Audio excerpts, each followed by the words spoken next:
Je rentrais d'une garde de 12 heures pour découvrir mes valises sur le trottoir, accompagnée d'un mot. « Tu veux rester? Il ne reste que le garage. Signé? Ta belle-fille. » J'ai souri. Je m'y attendais.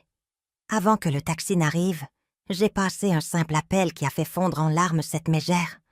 Je suis ravie de vous avoir ici. Suivez mon histoire jusqu'au bout et commentez avec la ville d'où vous m'écoutez pour que je puisse voir jusqu'où mon récit a voyagé. Je m'appelle Élise. J'ai 67 ans et je suis infirmière diplômée depuis 43 ans. Je pensais avoir tout vu de la cruauté humaine après 4 décennies à travailler dans les hôpitaux, à voir des familles se déchirer pour un héritage, des enfants abandonner leurs parents mourants, des conjoints se trahir dans les moments les plus sombres. Mais rien, absolument rien, ne m'avait préparé à ce que ma propre belle-fille me ferait. Je me suis garée dans l'allée de ce que j'appelais encore sottement ma maison, après une garde éreintante de 12 heures à l'hôpital Saint-Louis. Mes pieds me lançaient dans mes chaussures blanches d'infirmière. Mon dos me donnait l'impression que quelqu'un l'avait frappé avec une masse, et tout ce que je voulais, c'était m'effondrer dans mon lit et dormir pendant les 10 prochaines heures. À 67 ans, ces gardes doubles devenaient plus difficiles à supporter. Mais l'hôpital manquait de personnel, et je n'ai jamais été du genre à abandonner mes patients quand ils avaient eu le plus besoin de moi. La première chose qui m'a alertée, c'est le silence. D'habitude, quand je rentrais si tard, j'entendais la télévision hurler depuis le salon où mon fils Julien regardait les temps forts du sport, où j'entendais la voix d'Amélie résonner dans la maison alors qu'elle parlait au téléphone avec une de ses amies, se plaignant de quelque chose ou de quelqu'un. Ce soir-là, il n'y avait rien. Puis je les ai vus. 3 valises cabossées posées sur la pelouse comme des déchets abandonnés. Et un petit sac de voyage que j'ai reconnu comme étant le vieux bagage de ma mère, que je gardais dans le placard de l'entrée. Mon cœur s'est mis à battre la chamade, mais pas de surprise. Au fond de moi, je crois que j'attendais ce moment depuis des mois. J'ai garé la voiture et j'ai marché lentement vers les valises, mon sac d'infirmière toujours en bandoulière. Une petite enveloppe blanche était collée sur la poignée de la plus grande valise, et je pouvais voir mon nom écrit dessus, avec l'écriture parfaitement calligraphiée d'Amélie. Elle avait toujours été fière de son écriture. Une autre de ces petites supériorités qu'elle affichait sur tout le monde. J'ai ouvert l'enveloppe avec des doigts tremblants, bien que le tremblement ne vienne pas de la peur. C'était une rage si pure et si froide qu'elle me donnait l'impression que de l'eau glacée coulait dans mes veines.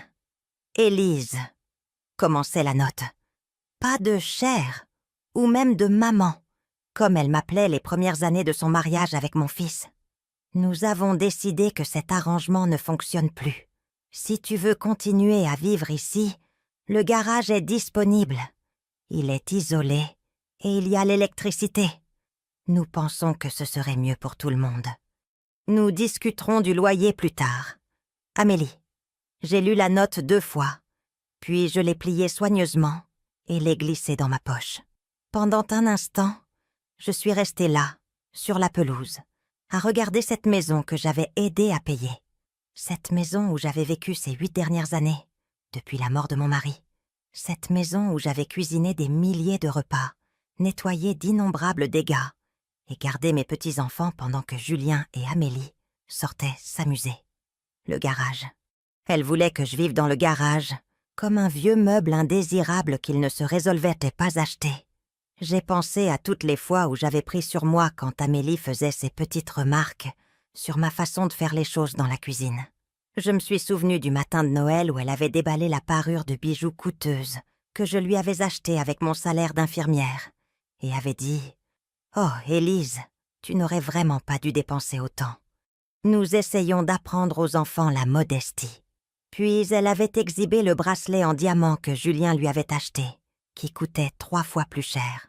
Je me suis souvenue du soir où elle m'avait dit que mes conseils médicaux n'étaient pas nécessaires, lorsque sa plus jeune fille, Léa, avait une fièvre qui ne baissait pas, parce que les mères savent mieux. Même si j'avais soigné des enfants malades plus longtemps qu'Amélie n'avait vécu, Léa avait fini aux urgences 6 heures plus tard, avec une pneumonie.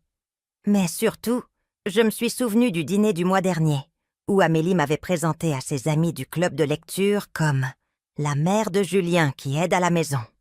Pas comme une infirmière diplômée, pas comme quelqu'un avec un diplôme universitaire et 4 décennies d'expérience professionnelle, mais comme une employée de maison qui se trouvait être de la famille.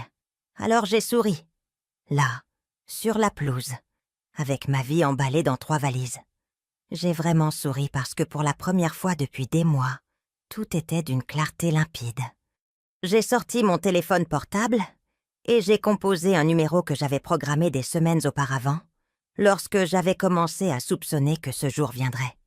Le téléphone a sonné 2 fois avant qu'une voix professionnelle ne réponde. Résidence Les Jardins du Crépuscule. Sophie à l'appareil. « Bonjour Sophie », dis-je, gardant ma voix stable et calme. « C'est Élise Renaud. Je voudrais confirmer ma date d'emménagement pour l'appartement 215. Je crois que nous avions parlé de demain matin. »« Bien sûr, Madame Renaud. Tout est prêt pour vous. Aurez-vous toujours besoin de notre service de déménagement ?» J'ai regardé mes 3 valises et j'ai souri plus largement.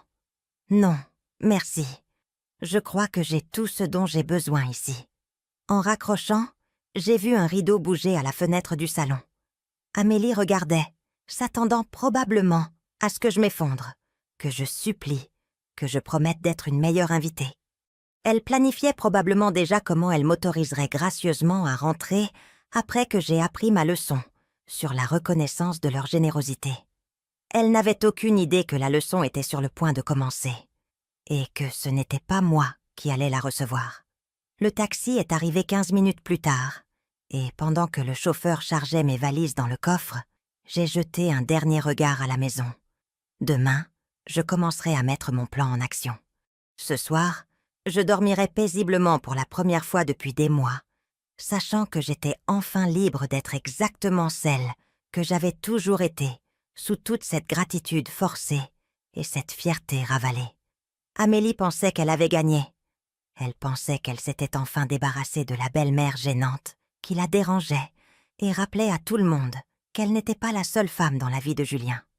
Elle était sur le point d'apprendre à quel point elle se trompait surtout. Alors que le taxi s'éloignait de ce qui avait été ma maison, j'ai aperçu Amélie du coin de l'œil. Elle se tenait à la fenêtre du salon, sa silhouette encadrée par la lumière jaune et chaude qui s'échappait de l'intérieur. Je pouvais imaginer le sourire satisfait sur son visage, la façon dont elle était probablement déjà en train de redécorer mentalement ma chambre, la transformant en l'atelier de loisirs créatifs qu'elle voulait depuis des mois. Elle pensait avoir exécuté le plan parfait, propre, simple, avec juste assez de cruauté pour faire passer son message, tout en conservant un déni plausible si quelqu'un remettait en question ses méthodes. Après tout, elle m'avait offert le garage. Elle ne me mettait pas complètement à la porte. Elle établissait simplement des limites appropriées, réorganisait la hiérarchie domestique, s'assurant que chacun sache exactement où était sa place. Ce qu'Amélie ne savait pas, c'est que je l'observais aussi attentivement qu'elle m'observait. Et ce que j'avais découvert au cours des 6 derniers mois aurait choqué même mes collègues infirmières les plus cyniques. Tout a commencé en mars, il y a environ 4 mois, lorsque je suis rentrée plus tôt d'une garde écourtée en raison du faible nombre de patients. J'avais utilisé ma clé pour entrer par la porte de derrière, ne voulant réveiller personne s'ils faisaient la sieste. La maison était silencieuse, mais j'entendais la voix d'Amélie venant du bureau à l'étage, la pièce qui était autrefois le bureau de Julien, avant qu'elle ne la transforme en son espace de travail personnel. Je n'essayais pas d'écouter aux portes. Je me dirigeais simplement vers ma chambre pour me changer quand je l'ai entendue mentionner mon nom. Quelque chose dans son ton m'a figé dans l'escalier. « Je te le dis, Chloé, elle devient impossible à vivre », disait Amélie. Sa voix portait ce mélange particulier d'exaspération et de martyre qu'elle avait perfectionné au fil des ans. Julien se sent tellement coupable. Mais honnêtement, je ne sais pas combien de temps encore je pourrai la supporter ici. Je me suis agrippée à la rampe, restant parfaitement immobile. Le pire, c'est sa façon d'agir comme si elle savait tout, sur tout, a poursuivi Amélie. La semaine dernière, elle a eu l'audace de me corriger devant les enfants sur leur routine du coucher. devant mes propres enfants. Chloé, tu imagines? Ce à quoi elle faisait référence, c'était le soir où j'avais gentiment suggéré que Léa, 8 ans, ne devrait peut-être pas boire de soda caféiné, juste avant de se coucher, surtout qu'elle avait du mal à dormir. Apparemment, les connaissances de base en développement de l'enfant étaient désormais considérées comme un dépassement de limite. Et ne me lance pas sur la situation financière. La voix d'Amélie baissa jusqu'à ce qu'elle pensait probablement être un murmure. Elle agit comme si elle contribuait énormément avec son petit boulot d'infirmière, mais, honnêtement, la somme qu'elle nous verse pour le gîte et le couvert couvre à peine les frais supplémentaires d'électricité et de nourriture. Julien est trop gentil pour dire quoi que ce soit, mais je vois à quel point il est stressé par les finances. Mon sang se glaça. Le petit boulot d'infirmière qui couvrait à peine les frais.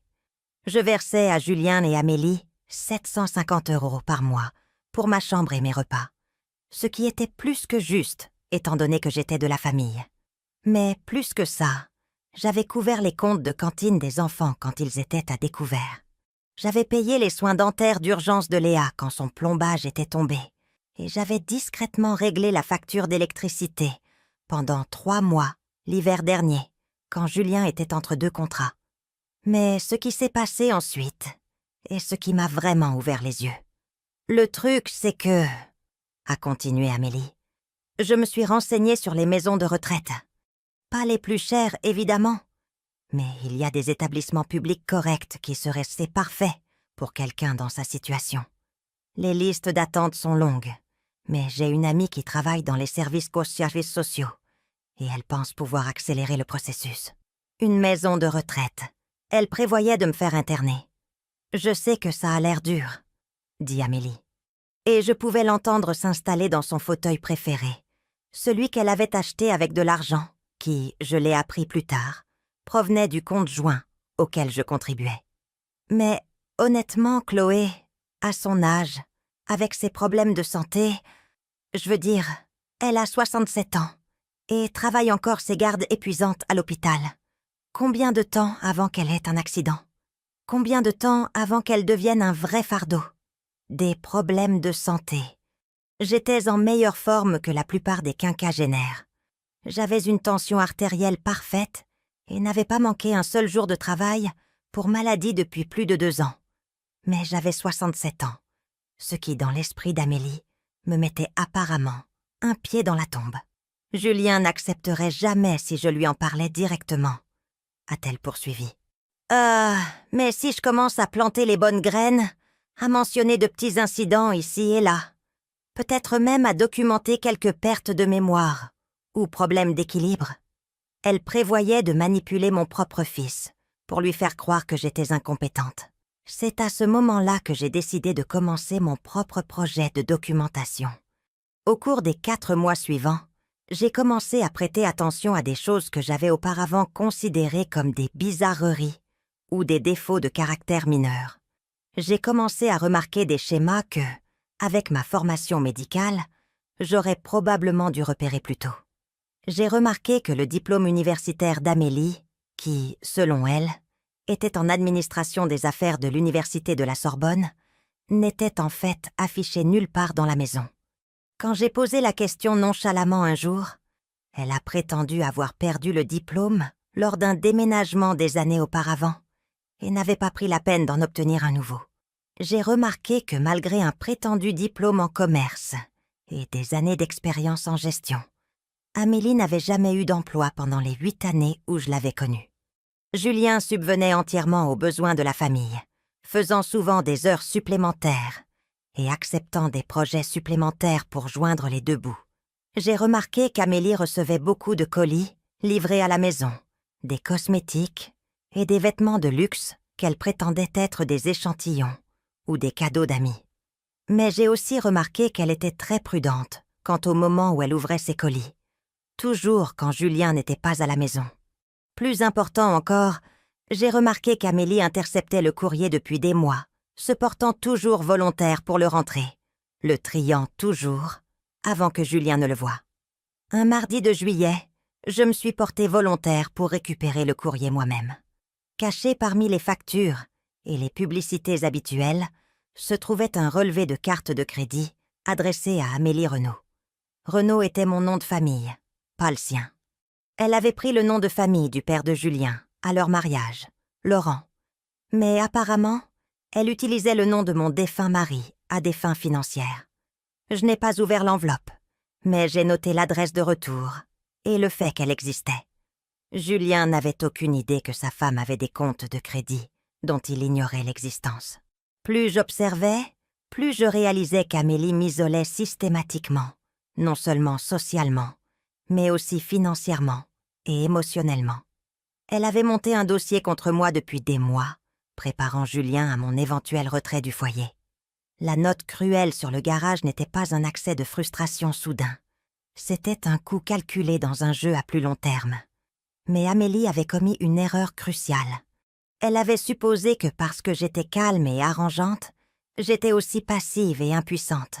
Alors que le taxi s'arrêtait devant la résidence Les Jardins du Crépuscule, j'ai ressenti un étrange sentiment de paix s'installer en moi. Pour la première fois depuis des mois, je ne marchais pas sur des œufs. Je ne mesurais pas mes mots, ne remettais pas en question mes actions, ou ne me demandais pas si ma présence était un fardeau. Demain, je commencerai la phase 2 de mon propre plan. Ce soir, je déballerai mes 3 valises dans mon nouvel appartement d'une chambre et je dormirai enfin d'un sommeil réparateur. Le vrai jeu ne faisait que commencer, et cette fois, c'est moi qui fixerai les règles. Mon nouvel appartement, au jardin du crépuscule, était tout ce dont j'avais besoin, et rien de superflu. Un 2 pièces propre au 2e étage, avec un petit balcon donnant sur une cour bien entretenue. Les murs étaient peints d'une douce couleur crème, et la lumière du matin qui filtrait par les fenêtres avait le goût de la liberté. J'y vivais depuis exactement 3 jours quand mon téléphone a sonné. Le nom de Julien est apparu sur l'écran, et j'ai senti mon estomac se nouer légèrement. C'était l'appel que j'attendais, celui auquel je m'étais préparée discrètement pendant ces 4 mois d'observation attentive. « Maman !» Sa voix semblait tendue, incertaine. Je viens de rentrer du travail et Amélie m'a raconté ce qui s'est passé. Elle a dit que tu étais partie sans rien dire. Je me suis installée dans le petit fauteuil que j'avais acheté le matin même. Un confortable meuble Bordeaux d'un magasin de meubles voisin. « Bonjour Julien, comment vont les enfants ?»« Les enfants vont bien, maman. Mais ce n'est pas... Je veux dire, pourquoi ne m'as-tu pas appelé ? Pourquoi ne m'as-tu pas dit que tu avais des problèmes avec la situation de vie ?»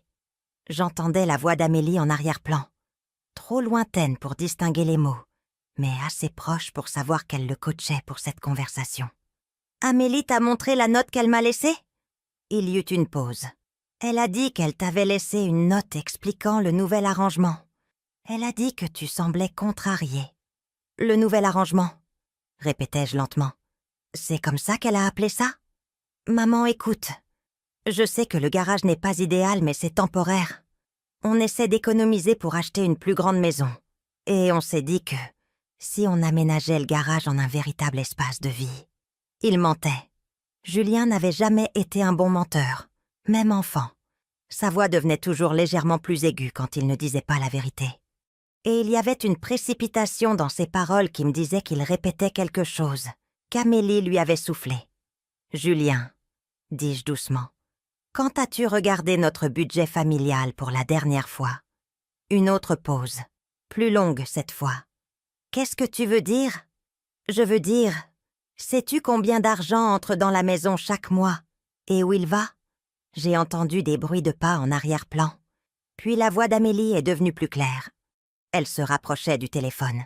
« Maman, je ne comprends pas pourquoi tu poses des questions sur l'argent. Amélie s'occupe de tout ça. Elle est douée avec les chiffres. »« J'en suis sûre, » dis-je. « Julien, je dois te demander quelque chose. Et je veux que tu réfléchisses vraiment à ta réponse. Au cours de la dernière année, combien de fois as-tu dû faire des heures supplémentaires ou accepter des projets supplémentaires pour joindre les 2 bouts ? Je ne sais pas. Peut-être 1 ou 2 fois par mois. Mais c'est normal, maman. Tout le monde doit travailler plus parfois. Et combien de fois, au cours de la dernière année, Amélie a-t-elle mentionné que l'argent était un problème que vous deviez réduire les dépenses. Cette pause fut la plus longue de toutes. Je suppose. Assez régulièrement. Mais elle est juste responsable. Elle s'assure qu'on ne dépense pas trop.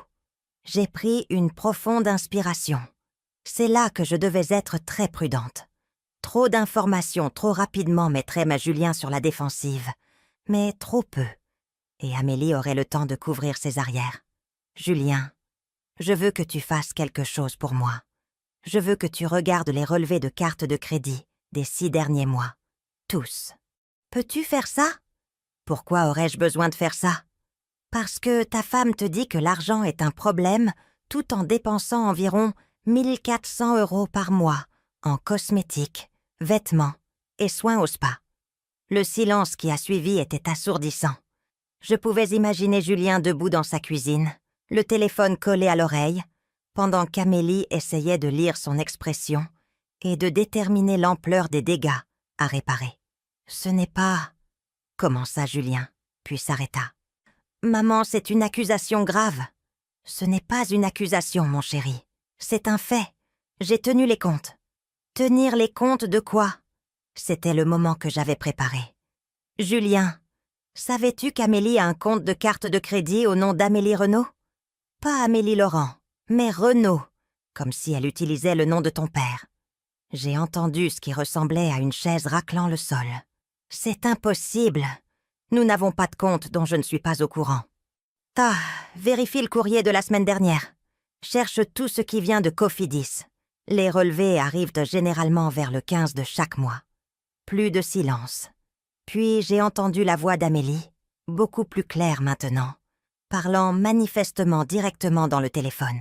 « Élise, je ne sais pas ce que tu penses accomplir avec ces mensonges, mais tu fais du mal à cette famille, avec tes fantasmes paranoïaques. »« Bonjour, Amélie, » dis-je agréablement.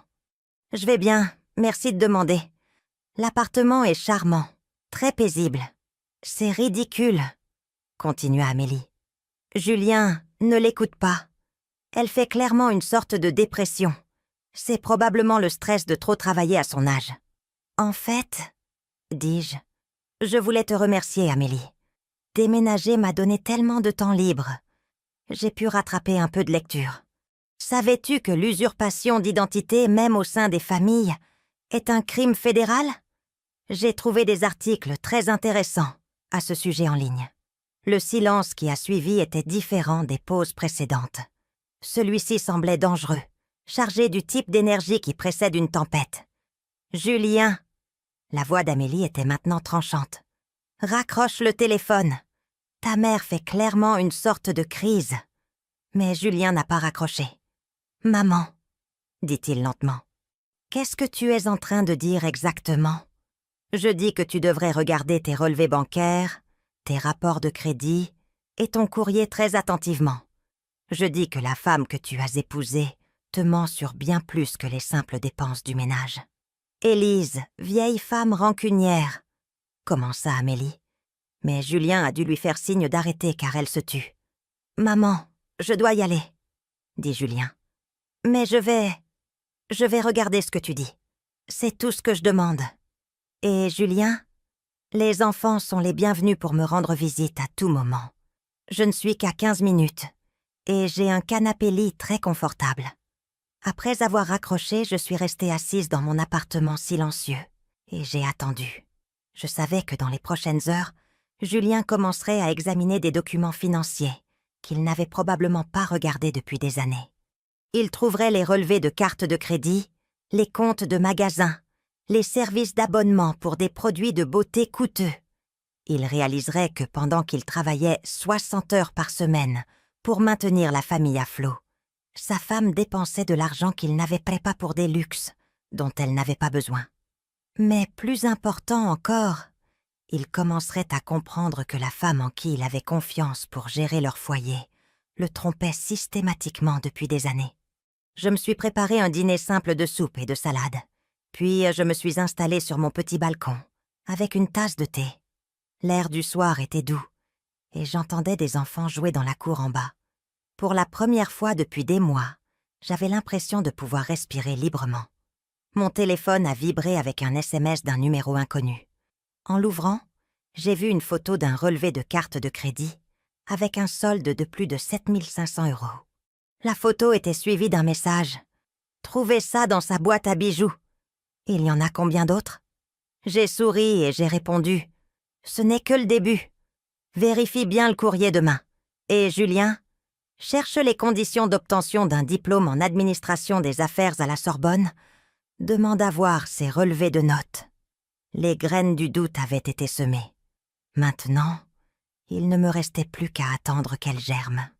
Les jours suivants se sont écoulés tranquillement, mais je sentais la tension monter comme la pression avant un orage. J'allais au travail, rentrais dans mon appartement paisible, et j'attendais. Je savais qu'à l'autre bout de la ville, Julien passait probablement en revue chaque papier de sa maison, et qu'Amélie se démenait probablement pour contenir une situation qui lui échappait rapidement. Le vendredi soir, mon téléphone a de nouveau sonné. Cette fois, la voix de Julien était différente. Fatiguée, confuse, en colère. « Maman, je dois te demander quelque chose, et j'ai besoin que tu sois complètement honnête avec moi. » J'ai posé le livre que je lisais, et je lui ai accordé toute mon attention. Bien sûr. « Savais-tu qu'Amélie n'a jamais été diplômée de l'université ?» J'ai fermé les yeux, ressentant un mélange de satisfaction et de tristesse. Satisfaction que la vérité éclate enfin. Tristesse que mon fils doive apprendre ces choses sur la femme qu'il avait épousée et en qui il avait eu confiance pendant 8 ans. Je m'en doutais, dis-je prudemment, mais je n'en étais pas certaine jusqu'à récemment. J'ai appelé le service de la scolarité de la Sorbonne. Il n'y a aucune trace de quelqu'un du nom d'Amélie Laurent ou d'Amélie Fournier, son nom de jeune fille, jamais inscrite là-bas, dans aucun programme, aucune année. J'ai attendu, le laissant digérer cette information à son rythme. Les cartes de crédit, maman, il y en a 4. 4 comptes distincts avec un solde combiné de plus de 21 000 €.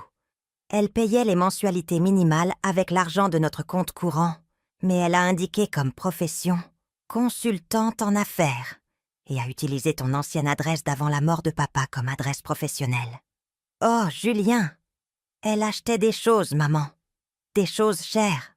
Des sacs à main de créateurs, des bijoux, des soins au spa, des cours en ligne pour des choses comme la décoration d'intérieur et le personal shopping dont elle ne m'a jamais parlé.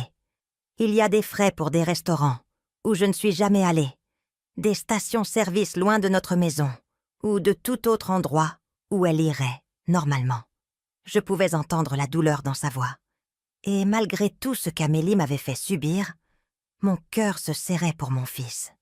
Je suis tellement désolée que tu doives gérer ça. Mais ce n'est même pas le pire, a-t-il continué.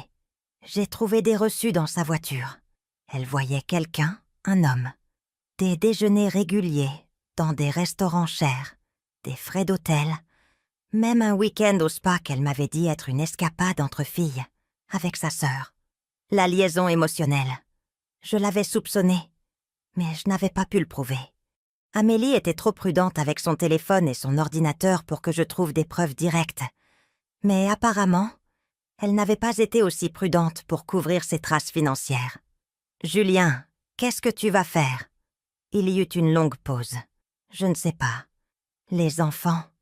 Léa n'arrête pas de demander où est ta mamie Élise, et je ne sais pas quoi lui dire. Et Amélie, elle agit bizarrement depuis que tu es partie. Paranoïaque. Elle n'arrête pas de me demander de quoi on a parlé au téléphone. Si tu m'as raconté des mensonges sur elle. Ce ne sont pas des mensonges, mon chéri. Je le sais maintenant, mais maman, il y a autre chose. Quelque chose qui me rend malade d'y penser. J'ai attendu. Les brochures pour les EHPAD. Je les ai trouvées dans son tiroir de bureau avec des emails imprimés sur les listes d'attente et les conditions d'admission. Elle prévoyait de te faire interner depuis des mois. Même si j'avais entendu cette conversation, l'entendre confirmer m'a quand même glacé le sang. Julien, elle avait tout planifié. Elle allait me convaincre que tu avais des problèmes de mémoire, que tu devenais un danger pour toi-même et les enfants. Elle avait même une liste d'incidents qu'elle allait prétendre s'être produits. Des chutes, de la confusion, oublier d'éteindre la cuisinière, Tout était faux. J'ai senti des larmes me piquer les yeux. Pas de tristesse, mais de soulagement que Julien comprenne enfin quel genre de personne il avait épousé. Le pire, c'est que je l'aurais probablement cru, continua-t-il, sa voix se brisant légèrement. J'ai été tellement stressée par l'argent, travaillant tellement, que je n'ai pas prêté attention à ce qui se passait réellement dans ma propre maison. Si elle m'avait dit que tu avais des problèmes, j'aurais probablement fait confiance à son jugement. Tu ne pouvais pas savoir. Mais j'aurais dû. J'aurais dû remarquer que les problèmes d'argent ne s'amélioraient jamais, peu importe le nombre d'heures supplémentaires que je faisais. J'aurais dû me demander pourquoi elle ne voulait jamais que je m'occupe des factures ou que je voie les relevés. J'aurais dû me demander pourquoi quelqu'un avec un diplôme en commerce ne pouvait trouver aucun type de travail, même à temps partiel. Je l'entendais pleurer maintenant, et ça me brisait le cœur. « Julien, écoute-moi. Tu es un homme bon et un bon père. Tu as fait confiance à ta femme parce que c'est ce que les gens font dans un mariage. Le fait qu'elle ait trahi cette confiance n'est pas de ta faute. Mais qu'est-ce que je fais maintenant? Comment je répare ça? » C'était le moment que j'avais préparé, la conversation que j'avais planifiée depuis des mois. D'abord, tu documentes tout. Chaque carte de crédit, chaque fausse déclaration, chaque mensonge que tu peux prouver. Tu prends des photos, tu fais des copies, tu gardes des archives. D'accord? Deuxièmement, tu changes tous tes mots de passe, tu vérifies ton rapport de crédit et tu t'assures qu'elle ne peut pas ouvrir de nouveaux comptes à ton nom ou au nom des enfants. D'accord? Et troisièmement, tu décides quel genre de vie tu veux pour toi et tes enfants. Veux-tu rester marié à quelqu'un qui te ment systématiquement et qui prévoyait de faire interner ta mère? Ou veux-tu recommencer avec honnêteté et intégrité? Le silence s'est étiré pendant près d'1 minute. Finalement, Julien a parlé, sa voix à peine plus qu'un murmure. « Elle a essayé de te détruire, maman. Elle a essayé de me faire croire que tu perdais la tête pour pouvoir te faire enfermer. Oui, elle a essayé. Et pendant tout ce temps, tu nous as aidés. Tu as payé des choses. Tu t'es occupé des enfants. Tu as fait ces terribles gardes doubles pour aider avec les dépenses, pendant qu'elle dépensait de l'argent que nous n'avions pas pour ses propres désirs égoïstes. Je l'ai fait parce que je vous aime, toi et les enfants, pas parce que j'attendais quelque chose en retour. Je sais. Et ça rend ce qu'elle a fait encore pire. » Une autre pause. Puis, « Maman, peux-tu me pardonner de ne pas l'avoir vue plus tôt? De ne pas t'avoir protégée? Oh, mon chéri, il n'y a rien à pardonner. Tu le vois maintenant, c'est ce qui compte. Je veux que tu rentres à la maison. Julien, cette maison ne sera plus jamais ma maison. Trop de choses se sont passées. Mais je veux que toi et les enfants vous sentiez les bienvenus, ici, à tout moment. C'est votre famille, aussi. Que dois-je faire pour Amélie? » J'ai pris une profonde inspiration. Ce n'est pas à moi de prendre cette décision. Mais je dirais ceci. Une personne qui peut mentir si facilement, si longtemps, sur tant de choses, ce n'est pas quelqu'un en qui tu peux avoir confiance pour être honnête sur quoi que ce soit. Après avoir raccroché, je me suis assise sur mon balcon et j'ai regardé le soleil se coucher sur la cour. Demain apporterait de nouveaux défis, de nouvelles confrontations, de nouvelles révélations. Mais ce soir, pour la première fois depuis des mois, je me sentais comme la grand-mère que mes petits-enfants méritaient et la mère dont mon fils avait besoin. Le jeu était loin d'être terminé, mais l'équilibre du pouvoir avait basculé. Amélie était sur le point de découvrir que parfois, les plus discrets sont les plus dangereux. Je quittais le supermarché le samedi après-midi quand je l'ai vue. Amélie se tenait à côté de ma voiture sur le parking, les bras croisés, le visage tordu par une expression de pure fureur. Elle m'attendait de toute évidence, me suivant probablement, et la prise de conscience qu'elle me harcelait maintenant m'a donné des frissons. « Vieille sorcière rancunière !» siffla-t-elle alors que je m'approchais, avec mon chariot. « Tu ne pouvais pas laisser les choses tranquilles, n'est-ce pas ?» J'ai gardé mon sang-froid, continuant à charger mes courses dans le coffre de ma petite berline. « Bonjour, Amélie. J'espère que tu passes un agréable week-end. » N'ose pas jouer l'innocente avec moi. Tu as empoisonné Julien contre moi, lui remplissant la tête de mensonges et pâtés de fantasmes paranoïaques. J'ai fermé le coffre et me suis tournée pour lui faire face. Sous la lumière vive de l'après-midi, j'ai pu voir qu'elle avait l'air terrible. Ses cheveux, habituellement parfaits, étaient attachés en une queue de cheval désordonnée. Son maquillage était maculé et elle avait des cernes sous les yeux. Ce n'était pas la femme posée et contrôlée qui m'avait laissé cette note cruelle sur le fait de vivre dans le garage. Je n'ai rien dit à Julien qui ne soit pas vrai, dis-je calmement. Si la vérité est un poison pour votre mariage, peut-être devriez-vous vous demander pourquoi. Son visage est devenu rouge. Tu te crois si intelligente, n'est-ce pas? Tu penses que tu as gagné quelque chose? Ce n'est pas un jeu, Amélie. C'est la vie de mon fils, l'avenir de mes petits-enfants. Tes petits-enfants? Elle a ri amèrement. Tu veux dire mes enfants? Ceux que tu ne reverras plus jamais une fois que j'en aurai fini avec cette famille. Mon cœur s'est serré, mais j'ai gardé ma voix stable. Est-ce une menace? C'est une promesse. Julien est peut-être confus en ce moment, mais il m'aime. Nous avons 8 ans de mariage, 2 beaux enfants, une vie ensemble. Toi, tu as quoi? Un petit appartement triste et un travail qui va te tuer avant tes 70 ans. D'autres clients commençaient à remarquer notre conversation, ralentissant en passant, leurs yeux allant de l'une à l'autre avec une curiosité à peine dissimulée. J'ai baissé la voix, espérant encourager Amélie à faire de même. « Amélie, tu fais une scène.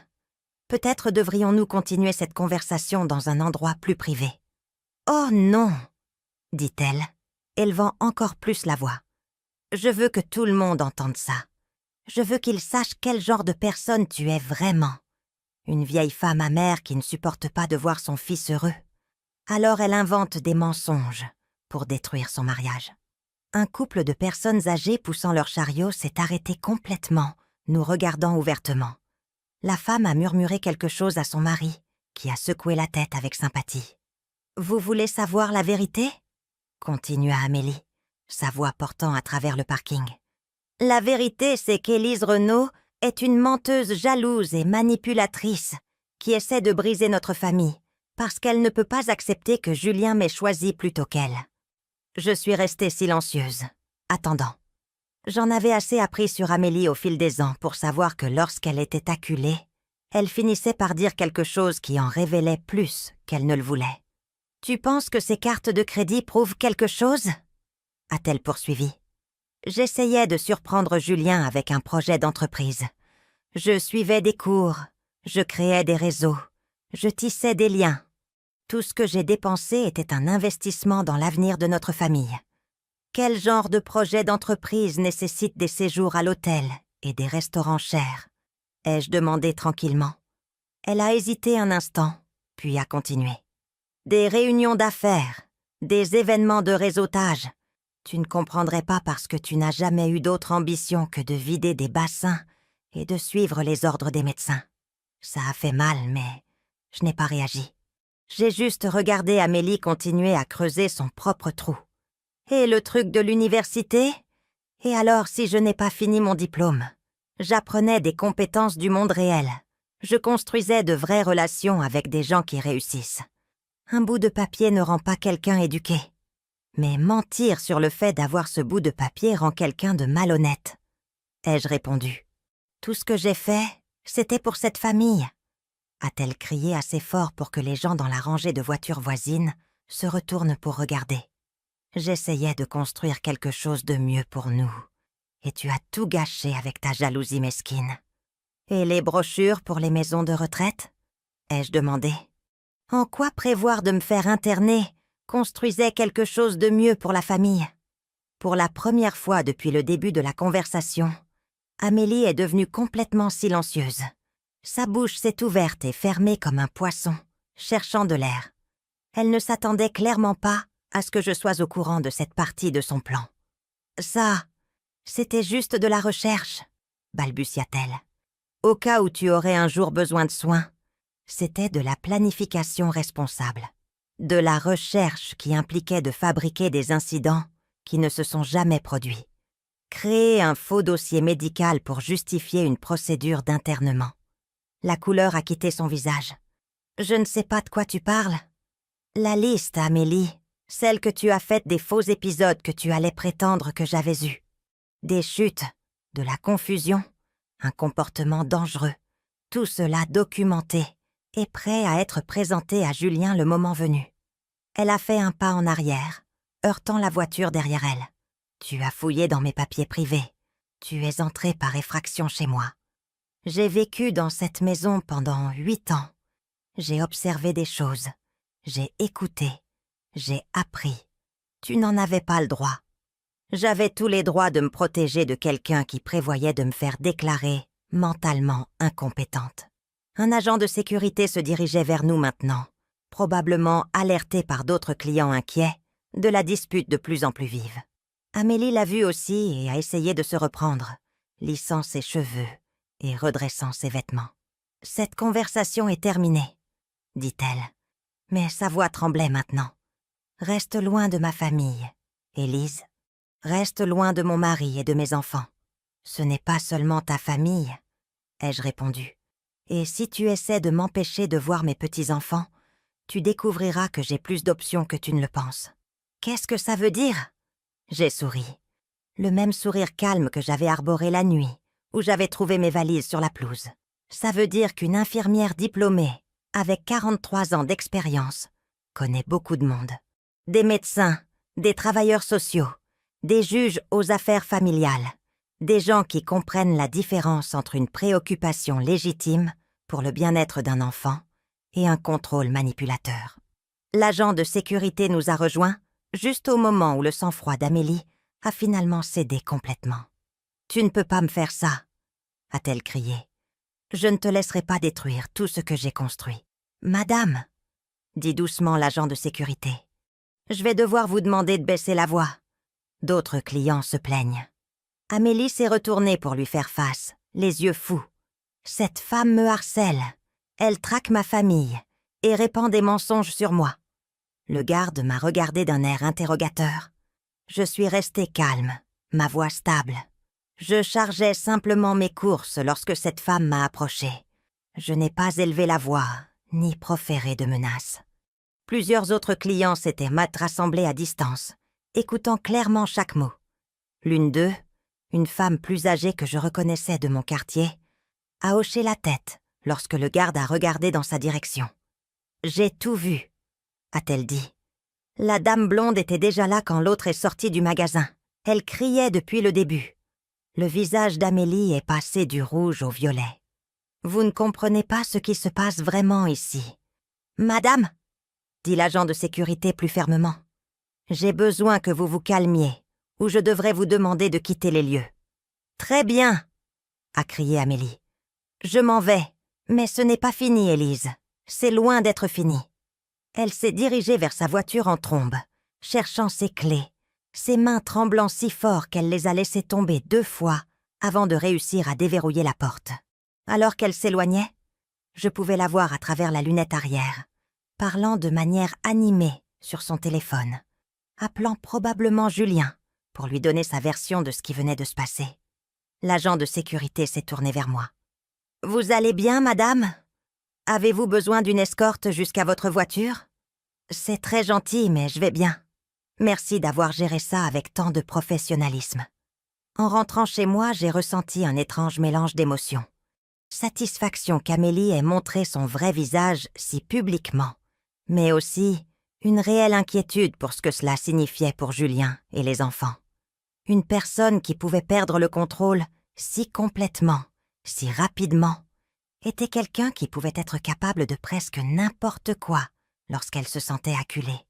J'avais le sentiment que la véritable confrontation était encore à venir. L'appel est arrivé à 6h30 le dimanche matin. J'étais déjà réveillée, assise sur mon balcon avec ma première tasse de café, regardant le lever du soleil peindre la cour dans des tons d'or et de rose. Quand j'ai vu le nom de Julien sur mon téléphone, j'ai su que ce qui allait se passer changerait tout. « Maman !» Sa voix était rauque, épuisée. « Peux-tu venir, s'il te plaît ? J'ai besoin... Nous avons besoin de parler. »« Bien sûr, mon chéri. Tout va bien ?» Il y eut une longue pause. « Non, Rien ne va bien. Mais peut-être que ça peut s'arranger. Je suis arrivée à la maison 20 minutes plus tard pour trouver Julien, assis sur les marches du perron, toujours dans les vêtements qu'il portait la veille. Ses cheveux étaient en désordre, ses yeux cerclés de rouge, et il semblait avoir vieilli de 5 ans depuis notre dernière conversation. « Elle est partie », a-t-il dit sans préambule alors que je m'approchais. « A fait 2 valises et est partie vers minuit.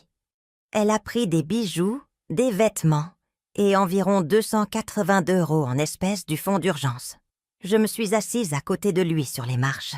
Les mêmes marches où j'avais soigné ses genoux et raflé quand il avait 7 ans, où nous avions parlé de sa première journée au lycée, où il m'avait dit qu'il allait demander Amélie en mariage il y a 8 ans. « Je suis désolée », ai-je dit, et je le pensais vraiment. Malgré tout ce qu'elle avait fait, je savais que Julien l'avait aimée, ou du moins aimait celle qu'il pensait qu'elle était. « Elle est rentrée hier après-midi après cette scène sur le parking », a-t-il continué. « Elle était hystérique, criant que tu l'avais humiliée en public, que tu essayais de me monter contre elle. Elle a exigé que je choisisse entre toi et elle. Et que lui as-tu dit ? Je lui ai dit qu'il ne devrait pas y avoir de choix à faire. Qu'une femme qui aimait vraiment son mari n'essaierait pas de détruire sa relation avec sa mère, qu'une mère qui aimait vraiment son fils n'essaierait pas de le manipuler pour qu'il abandonne sa famille. J'ai senti les larmes me piquer les yeux. « Julien !» Elle n'a pas aimé cette réponse. Elle a commencé à jeter des objets, criant qu'elle m'avait donné les meilleures années de sa vie, qu'elle avait tout sacrifié pour cette famille. Et puis, elle a dit quelque chose à laquelle je ne peux pas m'arrêter de penser. J'ai attendu. Elle a dit que si j'étais trop stupide pour voir que tu étais le problème, alors peut-être que je méritais de tout perdre. Et puis, elle a ri. Maman. Elle a vraiment ri et a dit que je n'avais aucune idée de tout ce que j'étais sur le point de perdre. Un frisson m'a parcouru l'échine. Que voulait-elle dire par là ? Je pense qu'elle parlait de l'argent. Après s'être calmée, elle est allée dans le bureau et a commencé à passer des appels. Je pouvais l'entendre à travers la porte parler de comptes et de transferts. Quand j'ai essayé d'entrer, elle avait verrouillé la porte. « As-tu vérifié tes comptes en banque ? » La première chose ce matin. Elle a vidé le compte épargne. Presque 11 000 € envolés. J'ai fermé les yeux, me sentant mal pour mon fils. « Julien, je suis tellement désolée. Mais voilà le truc, maman. Tu sais ce que j'ai ressenti quand j'ai vu ce compte vide ? Du soulagement. » Je l'ai regardé avec surprise. « Du soulagement ?» a-t-il répété. « Parce que finalement, je savais avec certitude qui elle était vraiment. Plus de doute, plus de remises en question, plus de me demander si j'étais peut-être trop méfiant ou trop dur. Elle m'a montré exactement qui elle a toujours été. » Nous sommes restés assis en silence un moment, regardant le quartier se réveiller. Madame Dubois d'en face récupérait son journal, et les enfants Martin étaient déjà dehors à faire du vélo. Des activités normales d'un dimanche matin dans un quartier normal, pendant que la vie de mon fils s'effondrait. « Les enfants ne savent pas encore, » dit Julien. Léa n'arrêtait pas de demander où était maman ce matin, et je lui ai dit qu'elle était partie rendre visite à tante Sarah. Mais Théo, je pense qu'il se doute de quelque chose. Il a toujours été plus perspicace. Comment vas-tu gérer ça ?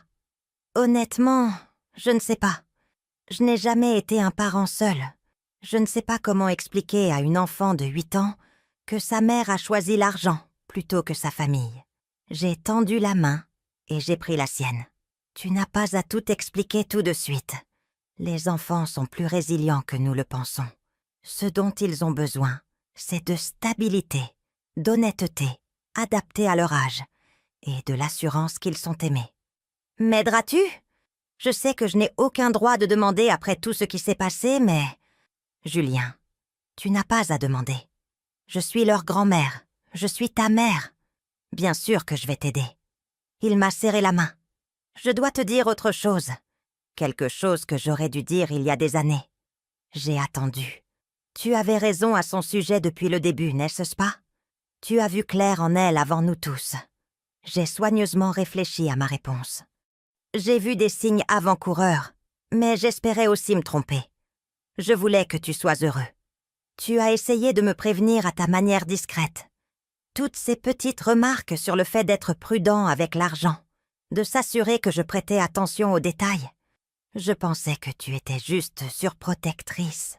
J'étais surprotectrice, mais parfois, c'est ce que font les mères. Il a ri, mais il n'y avait aucun humour là-dedans. Elle va essayer de revenir. Tu sais, quand l'argent s'épuisera, quand celui qu'elle voyait se lassera de ses drames, elle reviendra avec des larmes, des excuses et des promesses de changer.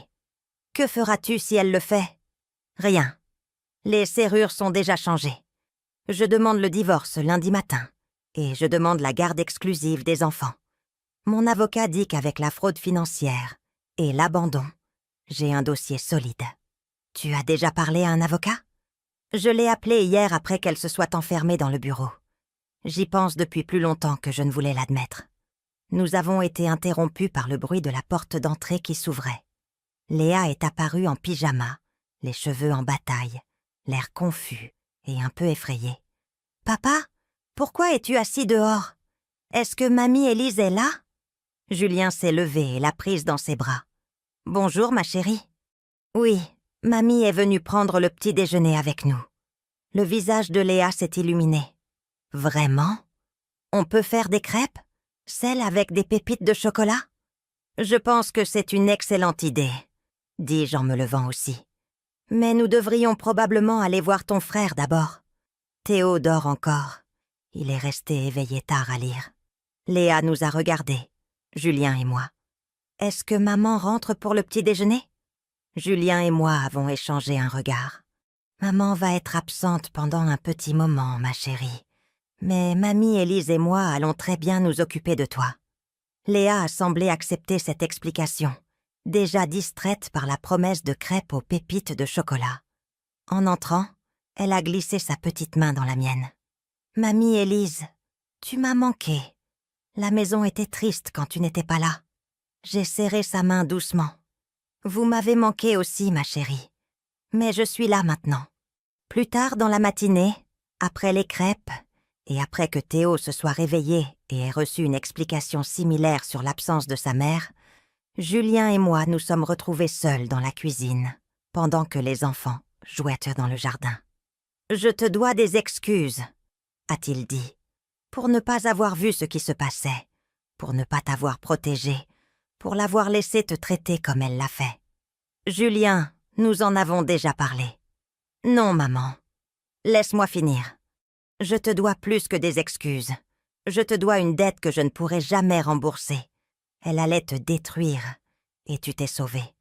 Plus que ça, tu nous as tous sauvés. » J'ai secoué la tête. J'ai juste dit la vérité. Tu as fait plus que ça. Tu aurais pu l'exposer publiquement, l'humilier comme elle a essayé de t'humilier. Tu aurais pu rendre ça laid et vengeur. Au lieu de ça, tu l'as laissée se détruire elle-même. Je ne suis pas une personne rancunière, Julien. Je n'ai jamais voulu lui faire de mal. Je voulais juste me protéger, moi et ma famille. Et tu l'as fait. Elle a joué sa main trop tôt, a montré son vrai visage avant de pouvoir faire plus de dégâts. À travers la fenêtre de la cuisine, je pouvais voir Léa pousser Théo sur la balançoire, tous les deux riant. Ils iraient bien. Les enfants s'adaptent. Ils guérissent. Ils avancent avec la résilience que les adultes perdent souvent. « Alors, que se passe-t-il maintenant ?» ai-je demandé. « Maintenant nous reconstruisons. Nous trois, et toi si tu veux en faire partie. Je sais que cette maison a de mauvais souvenirs maintenant. Mais c'est aussi là que les enfants ont grandi. C'est leur maison. J'ai réfléchi à cela. J'aime mon appartement. C'est paisible là-bas. Mais je pense que j'aimerais passer plus de temps ici avec vous et les enfants. Peut-être pas y vivre, mais faire partie de la routine quotidienne. J'aimerais ça aussi. » Mon téléphone a vibré avec un SMS. En le regardant, j'ai vu le nom d'Amélie et j'ai senti mon estomac se nouer. Le message était court. « Ce n'est pas fini, Élise. Tu n'as rien gagné. » J'ai montré le message à Julien, qui l'a lu et a secoué la tête. Elle ne comprend toujours pas. Elle pense toujours que c'était une sorte de compétition. Peut-être que pour elle, ça l'était, dis-je. Mais pour moi, il s'agissait juste de survie. J'ai supprimé le message sans répondre. Quoi qu'Amélie choisisse de faire ensuite, c'était sa décision. Mais je ne serais pas entraînée à nouveau dans ses jeux. J'avais joué selon ses règles pendant trop longtemps, la laissant fixer les conditions de l'engagement. Maintenant, je vivrais selon mes propres principes. L'honnêteté, la dignité et l'amour pour ma famille. 3 mois plus tard, j'étais assise dans la même cuisine, aidant Léa avec ses devoirs, pendant que Théo s'exerçait au piano dans le salon. Julien avait pris un nouvel emploi avec de meilleurs horaires et un meilleur salaire, et nous avions trouvé une routine confortable. Je passais la plupart des soirs de semaine à la maison, aidant pour le dîner, les devoirs et les histoires du soir. Les week-ends étaient partagés entre les activités familiales et mon temps personnel à l'appartement. Amélie n'était jamais revenue. Le divorce avait été finalisé sans sa participation, et Julien avait obtenu la garde exclusive. Nous avions entendu par des connaissances communes qu'elle avait déménagé à 3 états de là, avec l'homme qu'elle fréquentait, bien qu'apparemment cette relation n'ait pas duré non plus. Les enfants demandèrent rarement de ses nouvelles. Ils s'étaient adaptés à leur nouvelle normalité avec la résilience remarquable de la jeunesse, et ils semblaient plus heureux et plus en sécurité, sans la tension constante qui avait rempli la maison pendant le règne d'Amélie. Quant à moi, je me sentais libre pour la première fois depuis des années, libre de marcher sur des œufs, libre de remettre en question chaque mot et chaque action, libre de l'effort épuisant d'essayer de gagner l'amour de quelqu'un, incapable de le donner. J'avais appris quelque chose d'important pendant ces mois d'observation silencieuse et de planification minutieuse. Parfois, la réponse la plus puissante à la cruauté est simplement de refuser d'y participer. Amélie avait voulu une guerre, mais je lui avais donné la vérité à la place. Elle avait voulu du drame et de la destruction, mais j'avais offert la dignité. En fin de compte, elle s'était détruite bien plus efficacement que je n'aurais jamais pu le faire. Et ce faisant, elle nous avait tous libérés pour devenir la famille que nous étions censés être. La maison était de nouveau calme ce soir-là, alors que je me préparais à partir pour mon propre appartement. Léa et Théo dormaient, et Julien lisait dans le salon. Alors que je rassemblais mes affaires, il a levé les yeux de son livre. « Merci, maman, pour tout. » J'ai souri et je lui ai embrassé le front, comme je le faisais quand il était petit. Merci à toi d'avoir écouté quand c'était important. En rentrant chez moi par les rues familières, j'ai pensé à la lettre que je n'avais jamais envoyée, celle que j'avais écrite la nuit après avoir trouvé mes valises sur la pelouse. J'y avais essayé d'expliquer à Amélie pourquoi sa cruauté s'était retournée contre elle si complètement, mais j'avais réalisé que certaines personnes sont simplement incapables de comprendre la différence entre la force et la manipulation, entre l'amour et le contrôle. J'avais gardé cette lettre comme un rappel, le pouvoir du silence, la force trouvée dans la vérité, et la paix qui vient de savoir que l'on a choisi la dignité plutôt que la vengeance. Certaines victoires ne nécessitent pas une seule bataille. Parfois, elles nécessitent simplement de la patience, de la sagesse et la confiance tranquille qui vient du fait de savoir exactement qui l'on est. Maintenant, je suis curieuse de vous qui écoutez mon histoire. Que feriez-vous si vous étiez à ma place? Avez-vous déjà vécu quelque chose de similaire? Commentez ci-dessous. Et en attendant, je vous laisse sur l'écran final 2 autres histoires qui sont les favorites de la chaîne et qui vous surprendront certainement. Merci d'avoir regardé jusqu'ici.